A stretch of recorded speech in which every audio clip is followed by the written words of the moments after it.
just 4 years before Ruggero Leoncavallo composed Pagliacci, Friedrich Nietzsche wrote that we no longer believe that truth remains truth when it's unveiled. Among Pagliacci's most famous numbers is Canio's arioso Vesti la giubba, put on the costume, at the end of Act 1.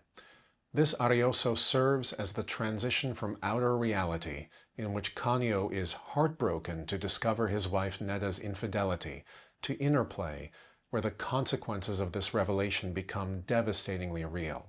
Strikingly, Leoncavallo compresses the opera's themes of nested dramatic sequences and upended realities into the arioso's brief recitative, a kind of prologue to its sweeping emotional expression.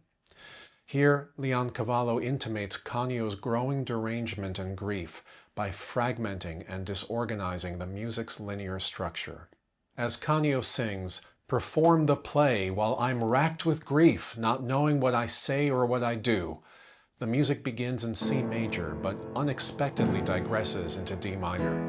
Imitating the structure of the play within the play, the D minor section interrupts the C major progression, beginning and ending with a musical non sequitur. That is, just as surprisingly as the D minor progression begins, it ends.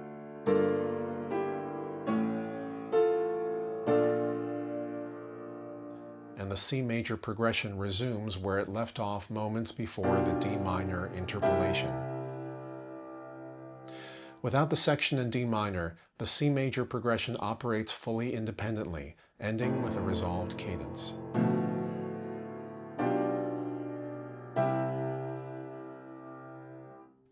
In the next phrase, the music modulates, or shifts, to the key of the subsequent arioso, E minor. What follows is another set of interruptions and interpolations, with two distinct musical progressions that converge at the phrase, "Tu sei pagliaccio," you are a clown.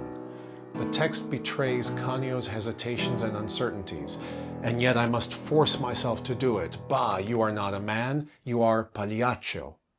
Parallel to this, the music highlights a temporary center, what's called a tonicization, on A minor in one progression,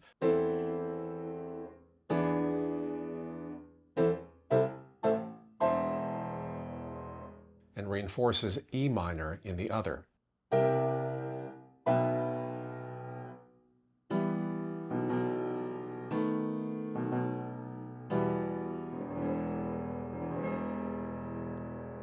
With the F-sharp half diminished seventh chord, the two progressions meet, and the recitative concludes with Canio's imperative to become the clown.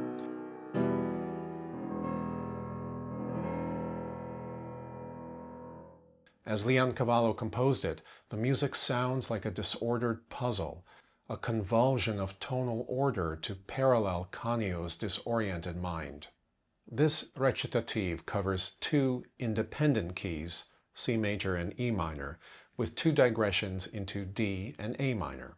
Are these four key areas, closely related in music theory, parallel to the four interwoven characters of Canio, Neda, Silvio, and Tonio? It's an intriguing possibility for which the music, in its powerful abstraction, offers a platform. In his 1961 book, Music and the Ineffable, the French philosopher and musicologist Vladimir Yankelevich wrote that in the hermeneutics of music, everything is possible. Accordingly, we might conclude that the music and drama converge at a meaningful locus, as they do so neatly in this recitative. In the arioso's instrumental epilogue, likewise, as the stage directions have an inconsolable Canio stagger toward the inner play's stage, the music is in E major. The major key betrays the dramatic juxtaposition between Canio's makeup and costume and his internal anguish. In effect, beautifully, mockingly, and brutally, the major music reminds us that no matter the consequences, the show must go on.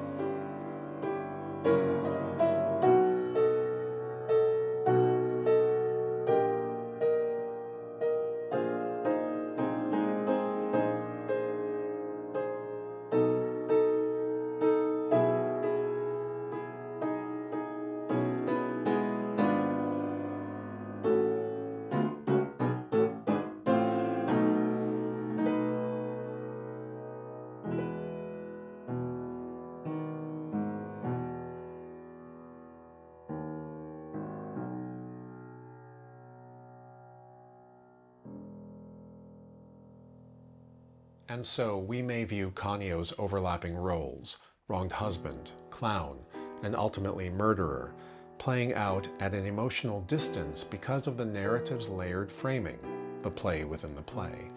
With this built-in remoteness, we might consider Leoncavallo's motivations. Is he revealing the human condition from art's safe vantage point? As Tonio says in the prologue, "Mark well our souls, rather than the poor player's garb we wear, for we are men of flesh and bone, like you, breathing the same air of this orphan world."